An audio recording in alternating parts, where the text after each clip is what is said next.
करूंगा। हे गुरुदेव, हम सभी को धर्म देशना के माध्यम से लाभान्वित करें। नमोस्तु नमोस्तु नमोस्तु। हमें ही बोलना है।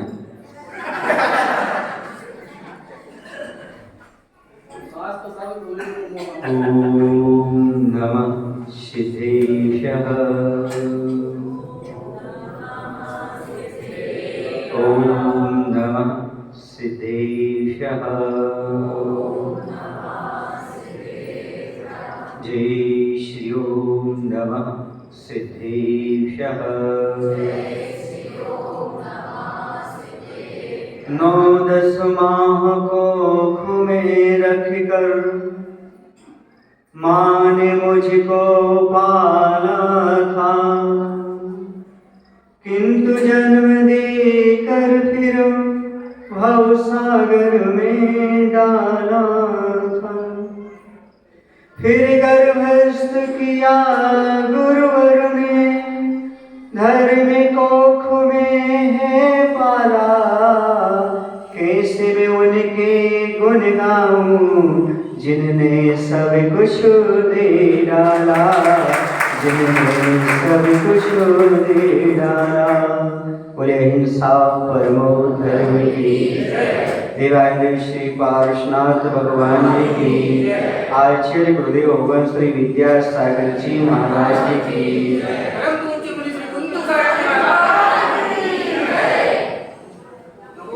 ये निश्चित है, जब तक मोक्ष नहीं होता तब तक जन्म जरा और मृत्यु के दुख सहन करना पड़ते हैं। जैन दर्शन की अनोखी विशेषता है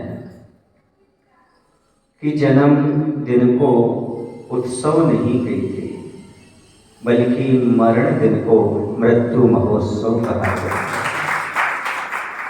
और मृत्यु महोत्सव उनका नहीं मनाया जाता जो मात्र जन्म लेते हैं। मृत्यु महोत्सव उनका मनाया जाता है जो अपने जीवन को सार्थक करते हैं। जन्म लेना महत्वपूर्ण नहीं है, जन्म के साथ साथ उस जीवन को सार्थक बनाना महत्वपूर्ण हुआ करता है। यूं ही दुनिया में लोग जन्म लेते हैं और जन्म लेने के बाद मरण को प्राप्त हो जाते हैं। कुछ बिरले ही लोग होते हैं जो अपने जीवन को सार्थक कर जाते हैं, जो अपने जीवन को सार्थक कर जाते हैं। बात इतनी सी है कि हमारा जन्म आपको पता हो और आप जानो, पर मेरा जन्म तो उस दिन हुआ था जिस दिन गुरु ने मेरे मस्तक पर मंत्र दिया था। कुंतु सागर का जन्म तो उसी दिन हुआ था जिस दिन आचार्य भगवंत ने अपने कर्म कमलों से दीक्षा प्रदान की थी। सही जन्म तो वही है और सही जीवन तो वही है जो गुरु महाराज ने प्रदान किया। जन्म शरीर का होना अलग है और अपने मन का, अपने जीवन का नया जन्म होना अलग चीज है। संयम एक नया जीवन हुआ करता है। आचार्य श्री जी ने हमारे जीवन में मात्र कान नहीं फूंके बल्कि संयम के प्राण फूंके हैं, जिनके माध्यम से नया जीवन प्राप्त हुआ है। अभी पूर्व वक्ता बोल करके चले गए कि महाराज ने हमारे मंदिर में बहुत सुधार करा दिया। भगवान से प्रार्थना करते हैं ऐसा भी साधु लादो तेंदुखेड़ा में, ताकि उनके मन का भी सुधार हो जाए। मंदिर का सुधार तो कहीं से भी हो सकता है, लेकिन मन का सुधार होना बहुत कठिन काम है और यह काम वही कर सकते हैं। मैं तो कई बार कहता हूँ, तेंदुखेड़ा की समाज का वही कर सकते इलाज जिनका नाम है आचार्य गुरु विद्यासागर महाराज। वही इनका इलाज अच्छे ढंग से कर सकते हैं। मंदिर सुधारने की बात तो वर्षों से होती रहती है, पर मन को सुधारना बहुत कठिन होता है। फिर भी जितना प्रयास किया गुरु की कृपा से बहुत कुछ सुधार तो आया है, आगे और सुधार आता जाए ऐसे हम भगवान से प्रार्थना करते हैं। वैसे हमने मन बना लिया था या तो आज का 9:30 बजे तक का समय जंगल में निकाला जाए या फिर कक्ष में निकाला जाए, लेकिन करेली से वृत्ति लोग आए। उन लोगों की भावना थी कि महाराज श्री समय हम लोगों को नहीं मिल पाया, हम पहली बार आपके दर्शन करने के लिए आए हैं और आप एक काम करें, आज दर्शन देने के लिए, गुरु की पूजन करने के लिए चलें। हमारे व्रती लोग हैं और शुरू से सहयोगी रहे हैं और नोक झोंक हम लोग की आपस में चलती रहती है और ये चलना भी चाहिए, लेकिन उन लोगों की भावना थी तो उनकी भावना पूर्ण हुई। और दूसरी बात ये थी, जब गुरु की बात आ जाती है तो सारे के सारे बंधन टूट जाते हैं। गुरु की पूजन करने के लिए हम यहाँ पर आ गए, क्योंकि संसार में कुछ गलत फहमियाँ भी होती हैं और कुछ गलत फैमिलियाँ भी होती हैं, लेकिन गलत फहमियों की बहुत सारी बातें ऐसी होती हैं जिससे सामने वाला व्यक्ति कुछ गलत ना करना चाहे तो भी शब्दों के माध्यम से गलत हो जाया करता है। कोई यहाँ पर कसाईबान नहीं है, कोई किसी का जन्म से दुश्मन नहीं होता। कुछ परिस्थितियाँ जो हैं वो इस प्रकार के काम करा देती हैं और मोक्ष मार्ग इसी का नाम है, पुरानी बातों को भूल करके नए सिरे से कुछ अच्छा काम करना और अपने जीवन को एक नया आयाम देना। हमारे गुरु महाराज ने यही कहा है कि द्रव्य क्षेत्र काल भाव को लेकर के गलतियाँ होती हैं, लेकिन जब द्रव्य क्षेत्र काल भाव बदल जाता है तो गलतियाँ सुधर जाती हैं और वही एक सफलता के शिखर की ओर बढ़ जाया करती हैं। तो बंधुओं, गलती आपसे भी हुई होगी और गलती मुझसे भी हुई होगी। ना आपको बुरा मानना है ना हमको बुरा मानना है, क्योंकि अभी तो हम खुदा के बंदे हैं, खुदा थोड़ी। अभी हम भगवान नहीं हैं, हमें भगवान बनना है। और जब तक इंसान रहते हैं तब तक गलतियां तो होती ही रहती हैं। एक बार पूज्य में समय सागर जी महाराज के पास गया, हमारा दीक्षा दिवस था। मैंने कहा महाराज श्री, हमसे जो कुछ गलतियां बनी हैं उन्हें क्षमा करना, हमारा ही चौथा दीक्षा दिवस है।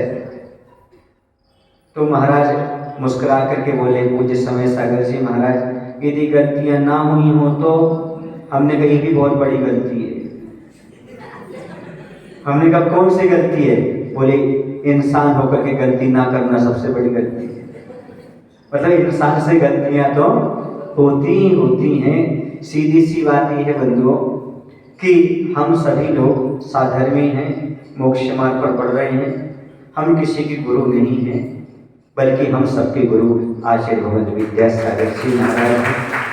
हम तो मात्र निमित्त होते हैं जो आप लोगों को थोड़ा सा मार्गदर्शन देने का प्रयास करते हैं। वो भी इसलिए कि आप लोग बार बार कहते हैं महाराज मार्गदर्शन दो, मार्गदर्शन दो। तो हमारी भावना होती है कि जब आप लोग बार बार आते हैं तो हमारा भी कर्तव्य होता हम करें। अभी डॉक्टर प्रकाश जी ने बोला कि महाराज जी सकारात्मक ही रहते हैं। एक बात मैं आपको बता दूं, मैं इतना व्यस्त रहता हूँ अपनी जिंदगी के सुधारने के लिए। मैं इतना व्यस्त रहता हूँ अपनी जिंदगी को सुधारने के लिए कि औरों की बुराई देखने का वक्त नहीं मिलता। औरों की बुराई देखने का वक्त नहीं मिलता और मैं दूसरों के दुखों को दूर करने में इतना व्यस्त रहता हूँ, अपने स्वयं के दुख को मुझे भान ही नहीं रहता, अपने दुख का मुझे भान ही नहीं रहता। तो कहने का तात्पर्य यह है कि अपना जीवन बहुत छोटा है बंधुओं, और इस जीवन में हमें कुछ सार्थकता प्रदान करनी है। तो सार्थकता ये है कि राग द्वेष को समाप्त करना है। यदि आदमी इस दुनिया को छोड़ने से पहले यदि अपनी बुराइयों को छोड़ दे तो उसका जीवन सार्थक हो जाता है। बुराइयां सबके पास हैं और सब बुराई रखते भी हैं। क्यों? क्योंकि अच्छाइयाँ हो जाएंगी तो ये भगवान हो जाएगा, और बुराइयां और अच्छाइयाँ हैं तो इंसान है, और बुराइयां हो जाएंगी तो शैतान हो जाएगा। तो बुराइयां नहीं रखना, और अच्छाइयाँ भी हमारे पास नहीं आ सकती। हम कितना भी प्रयास कर लें, थोड़ी बहुत बुराई रहती भी है। देखो ना, जलती हुई दीपक में भी कालिमा उत्पन्न होती है और एक गंदे कीचड़ में भी कमल खिला करता है। तो ऐसा ना सोचिएगा कि अच्छे में बुराई नहीं होती और बुरे में अच्छाई नहीं होती। कभी कभी ऐसा होता है कि कर्म के उदय से या वातावरण निमित्त ऐसा मिलता है, इस प्रकार की चीज़ें हो जाती हैं, लेकिन समय से वो सब समाप्त भी हो जाती हैं। तो मैं आचार्य का गुणगान करने के लिए आया था। इतनी ही बात कहूँगा। गहन अंधकार में था गुरुदेव ने सूरज उगा दिया, गहन अंधकार में था गुरुदेव ने सूरज उगा दिया। दुनिया के इस माया जाल से मुझे अनजान बना दिया, दुनिया के इस माया जाल से मुझे अनजान बना दिया। क्योंकि बंधुओं, दो माँ होती हैं, एक माँ वो होती है जो संसार में जन्म देकर के संसार में फंसा देती है, एक जिनवानी माँ वो होती है जो हमें संसार में जगा देती है।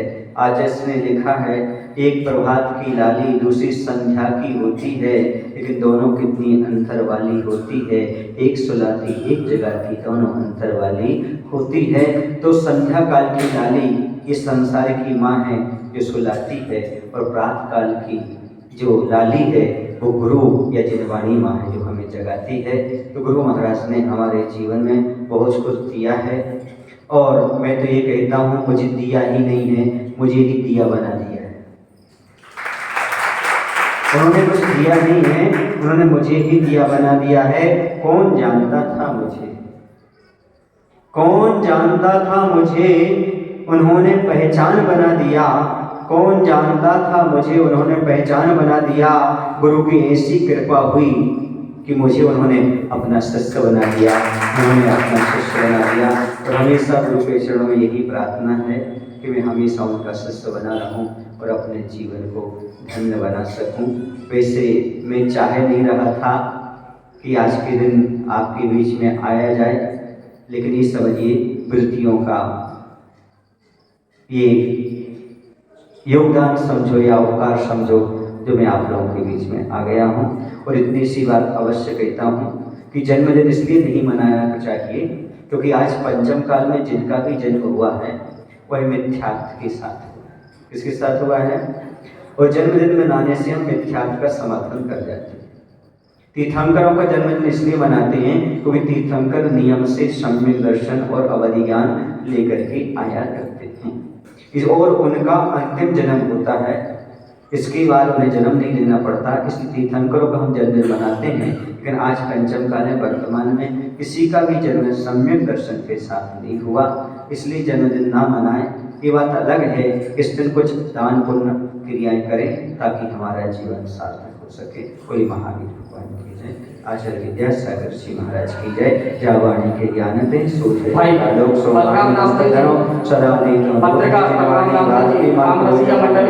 जो देव शरणागत है सो आचार्य और गुरुदेव के चरणों में श्रीफल समर्पित करें। पत्रकार बलराम नामदेव जी को